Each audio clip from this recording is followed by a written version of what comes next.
Lebih kurang 14 atau 15 tahun. 14 hingga 15 tahun.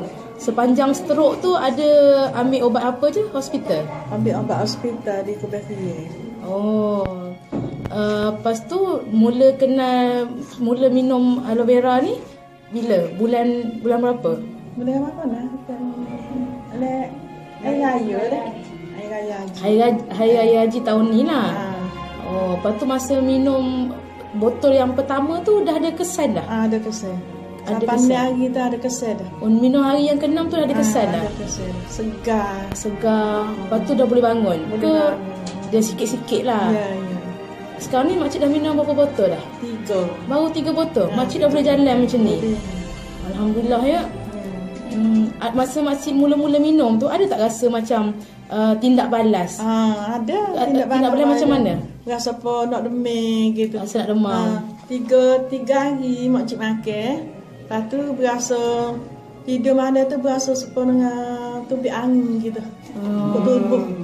Masa aku rasa apa rasa gini. Rasa apa ni?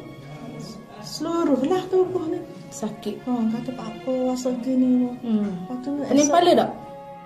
Pening kepala? Ada tak pening. Jadi rasa dedah gitu. Lepas tu esok kan demi uduh lah demi tak boleh bangun gitu.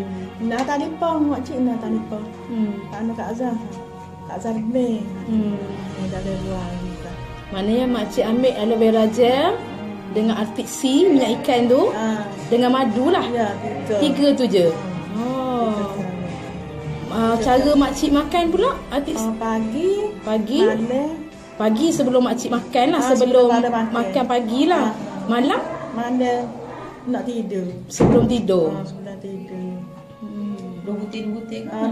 2 butir pagi, 2 butir malam. Artik C tu. Saya rasa teruja sebab makcik stroke lama, 14 tahun. Dengan hanya 3 botol tu makcik boleh jalan sampai naik tangga tinggi macam ni. Saya rasa memang alhamdulillah lah. Sekarang ni kalau masa makcik minum tu ada makcik ada buat exercise ke, nak boleh berjalan balik? Tak ada ya? Tak ada. Makcik dulu pun kata ada semaya tahfizi. Kata semaya tahfizi. Masa nak boleh nak semaya gini tak ada lagi.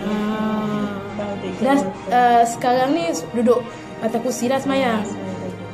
Okey.